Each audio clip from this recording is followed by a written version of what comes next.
Welcome back to another SlabStox 101 video. My name is Aaron, your host.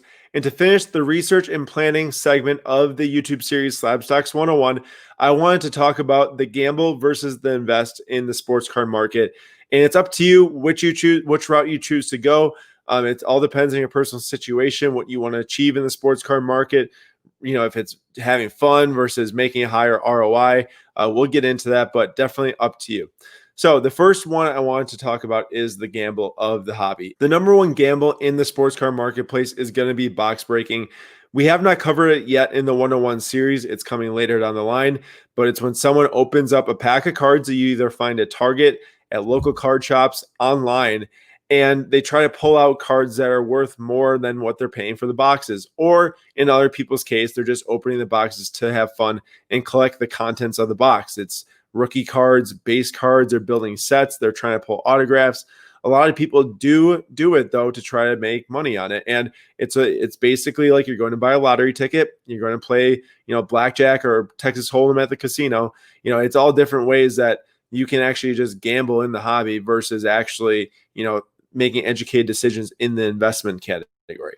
So it's very risky. You can have fun doing it though, and you can pull out many different cards. I mean, sometimes people open up $3,000 boxes and get $20,000 cards. So there's opportunity to, make money in it, but it's all a gamble. It's all built on just the thought of pulling something out of a box that's worth money.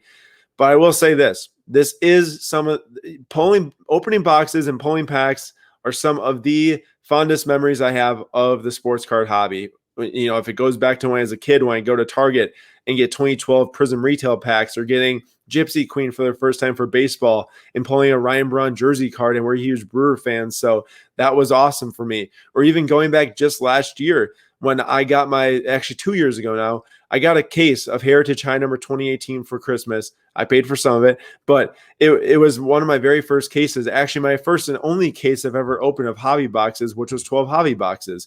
And I pulled this Juan Soto 2018 Heritage high number refractor, number 569, that ended up getting graded by PSA.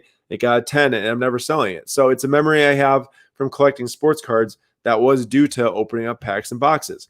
The next one is I pulled this Bobby Orr Upper Deck Ice autograph number 5, BGS 9.5. I got it graded as well. I opened this one on my 21st birthday. So there's definitely memories that can come with opening packs and boxes that are irreplaceable by just, trading and buying and selling cards online.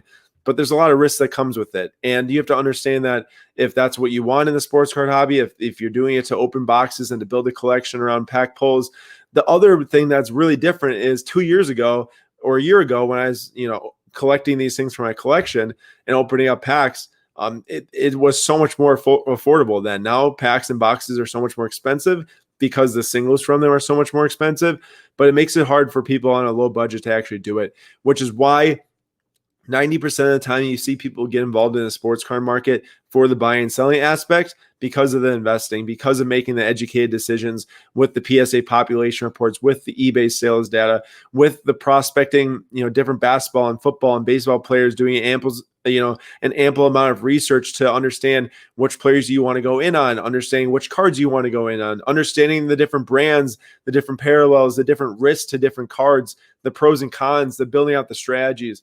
That's all what the invest is. That's all, everything you put into it to understand and to make sure that you're mitigating your risk, but also maximizing your profit and everything in between there. If it's grading, if it's making margin on buying volume and saying to get graded. We'll talk more about that in the following videos. But many things that you can do that you can watch through this YouTube 101 series and pick up on to, exercise the invest. The gamble is fun. It gets super expensive now though. And it's something that if you aren't in the, right financial position to be gambling away $100, $250 on packs, just not something that most people can take on. But it's up to you what you ultimately want to do in the sports car industry. I'm just here to provide you with the two different options. Both have pros and cons. Make the decision for yourself. And thank you for watching this episode of SlabStox 101.